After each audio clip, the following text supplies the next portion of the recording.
Today, we're going to be talking about really, really, really serious stuff. More than 17,000 YouTube channels removed since new hateful content policy implemented. So, if your channel was terminated because of hateful tendencies, congratulations. Thank you, YouTube. We're standing up to that hashtag firmly. Hashtag hate, or should I say hashtag stop the bully. Hashtag YouTube stop the bully. YouTube teams have removed more than 100,000 videos and 17,000 channels since the company implemented changes to its hateful content policy in June. 3 simple steps. These numbers are approximately 5 times as many than the company's last quarter. According to the new blog post from YouTube, the company's attempts to tackle a growing number of hateful and dangerous videos on the platform. This also includes doubling the removal of comments, more than 500 million that are found to be hateful. Some of these channels' videos and comments are old and they were terminated. Following the policy change, according to the blog post, this could account for the spike in removal numbers. YouTube relies mostly on machine learning tools to help catch hateful videos before they are widely available online. Approximately 80% of those auto-flagged videos were removed before they received a single view in the second quarter of 2019.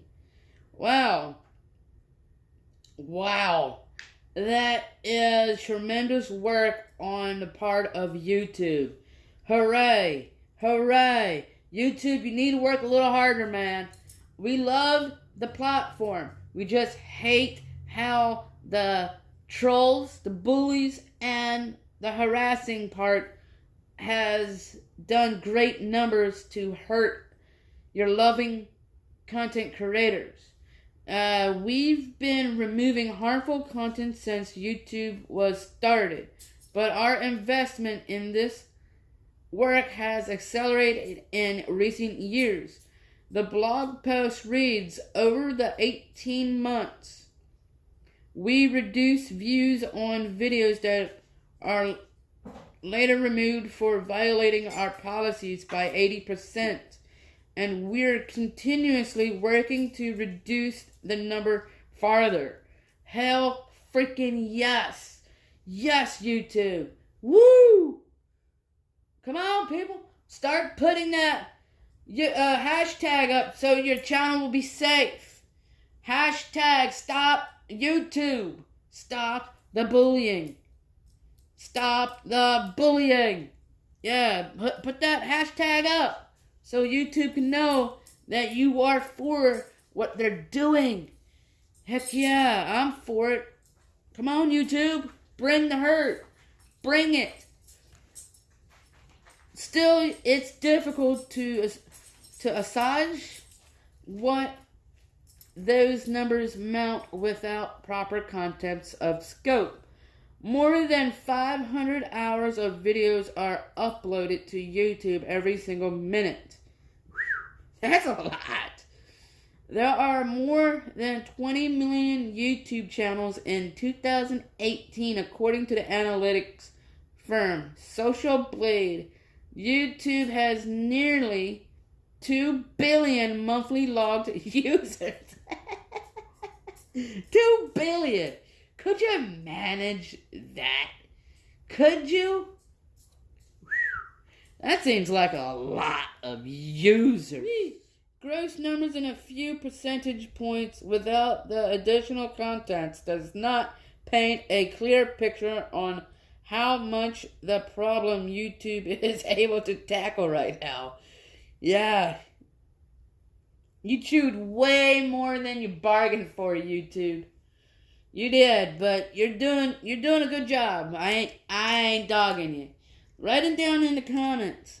Do you think they're working fast enough? Do you think that this is going to be helpful? You think that they're slowing down, or do you think the wildfire of damages hasn't spread far and wide yet?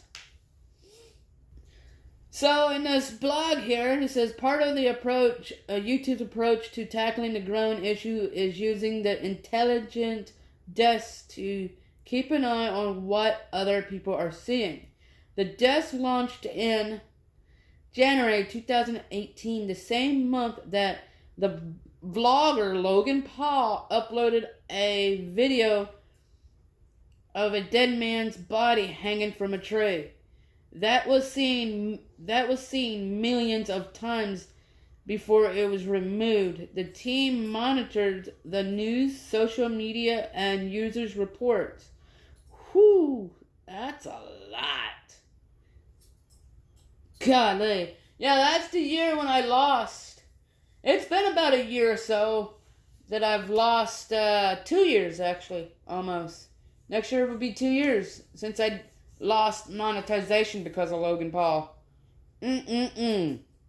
Alright, now we get into the juice. The juice is being presented here. That also includes updating policies when need be. YouTube policy team is currently working on updating its harassment policy, including and most notably to address content creator on content creator harassment. And a popular topic amongst YouTubers. Content on content creator harassment became a much bigger conversation in June when Vox personality Carlos Maza, M-A-Z-A, detailed conversation pundit Steven Crowder's use of homophobic language when talking about Maza. So, yeah. So, if you're wondering who the hell is the CEO of YouTube, it's Susan Wojcicki. Yeah. So, New York Times says Google is fined $170 million for violating children's privacy law on YouTube. Joseph Simmons, the chairman of Federal Trade Commission, describes a settlement with Google over children's privacy violations on YouTube. So what was happening was YouTube was trying to gain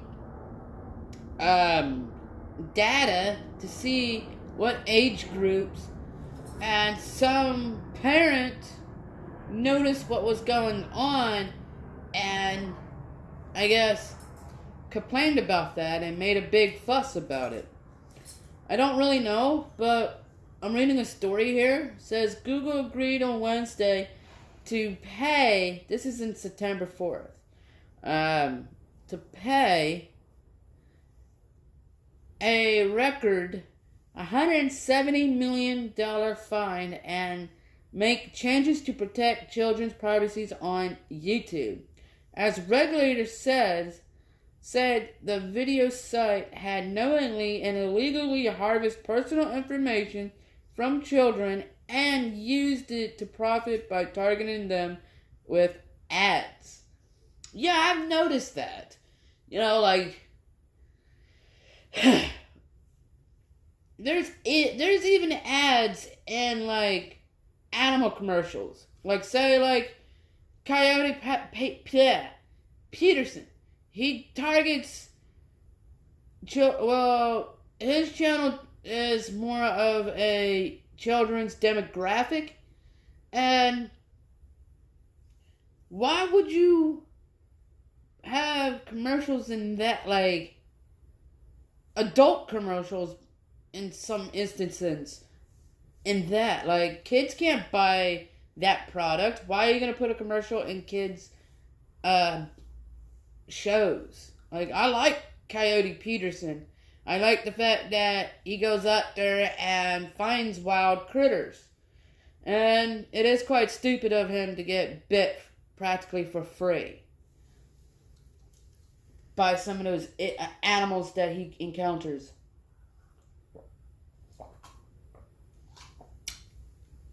Yeah. But critics denounce that agreement, dismissing the fine as paltry and the required changes as inadequate for protecting children's privacy. And charges were part of settlement with the Federal Trade Commission and New York's Attorney General. So, as I continue to read, it doesn't say too much about what it's doing to update some things. I think what we're hearing throughout YouTube communities is just hearsay. I'll be right back. I'm going to pause this real quick. Wow. Somebody is dumb. Basically somebody said it's the equivalent of a cop pulling somebody over for speeding at 110 miles an hour and they get off with a warning.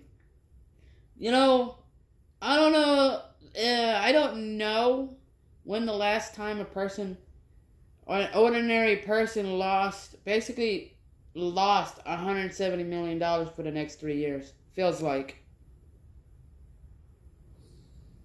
I don't think they know what $170 million for the next 3 years. Yeah.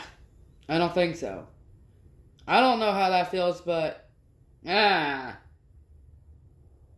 Okay, so this is from the Bangkok Post. YouTube and creators may still be able to generate revenue from video ads as long as they are not targeted based on data collected from children. Although these are far less lucrative, advertisers do not spend more for tractable, measurable placements, said Nicole, an analyst at the research from eMarketer. Okay, cool. That's good. That's a good start. So what I just read, all the links that I'll be reading will be in the description down below.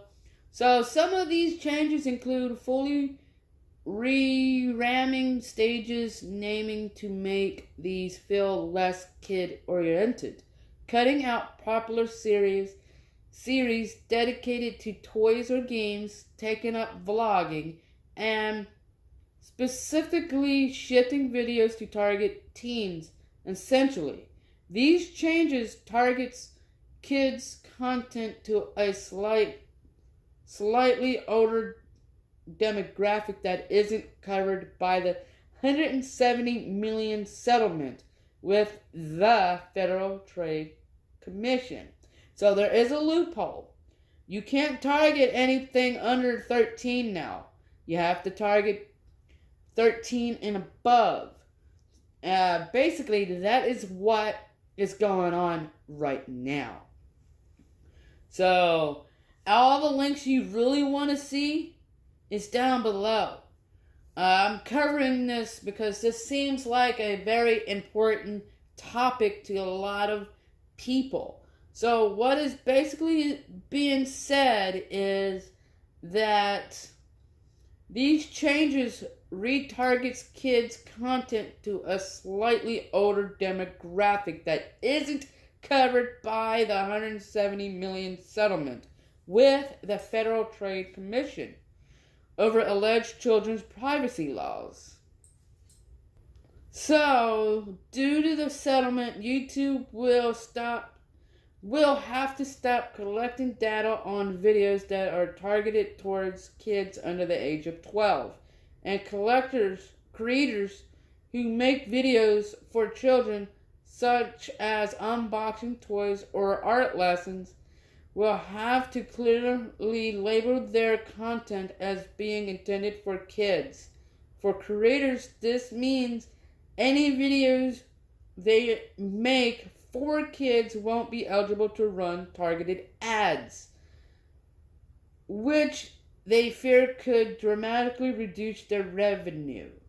Several prominent full-time personalities are already making changes to avoid the potential fallout.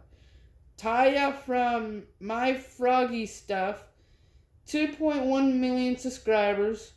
Kelly Maple, 1.5 million subscribers. And Rob of Art for Kids, 1.9 subscribers, among others, have all published announcement videos updating their fans about the changes they should expect to see, including adjustments to both titles and content. So that means they have to go throughout their whole slew of videos and rechange their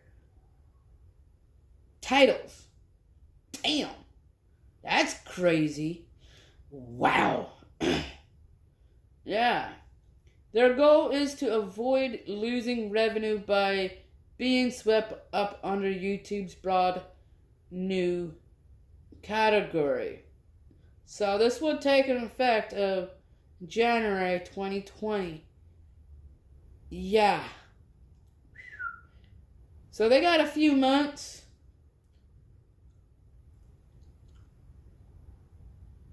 Yeah, wow. To sum it up real fast. So if you are a content creator that basically targets targets to the demographics of 12 and younger, you're going to be heavily affected by monetization revenue. You'll be still able to make videos containing to kids and that type of stuff, but you won't be monetized. You will literally lose out on monetization. Now, if you do have a following in that criteria, there's other ways to make money and not be lost out completely. It's one of their biggest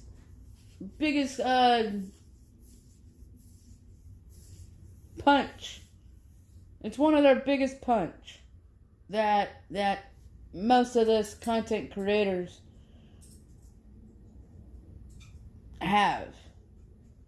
It's a blow. It's a blow in the butt. I'm sorry, but the only person they can really blame for this entity is YouTube. Thanks, YouTube. You ruined some of their careers.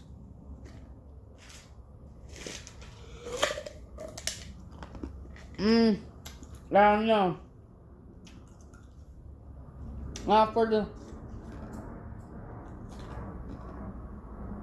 For the channels like ours, we're safe.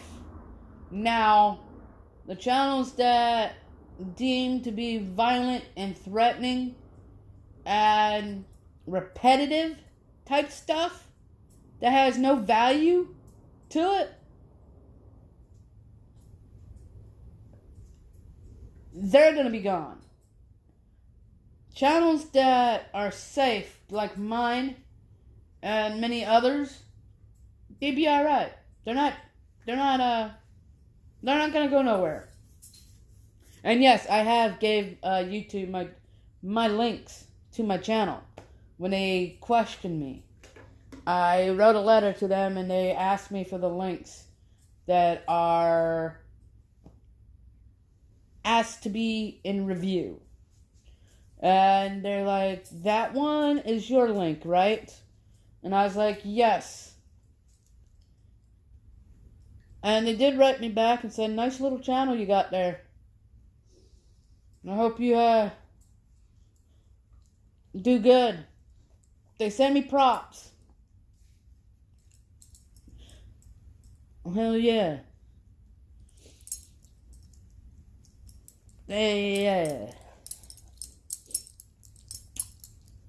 So I do have big wigs watching me. I do have law enforcement. You never know who's watching you on these things. No, they said they're going to keep tabs on the situation, and they'll keep an eye on my channel. And they're going to look into some of the stuff. All I got to do, and y'all got to do, is keep pressing the report buttons and whatnot. And they'll take them down. They'll look at them. They're not just going to delete them right off the bat. They're just going to look at their videos, at that person's videos in question, and figure out what's going on. Now, if you don't really believe me, I could put a screenshot, but I'm not going to do that. Because if you don't believe me, that's your own freaking fault. I don't need to prove anything. But anyway, it was nice chatting with you guys. Thanks for being a part of the journey. See you next time. And also, hit that like button, hit that subscribe button, hit that notification button so you can be notified when I'm live. Peace, love, stay true, and be happy.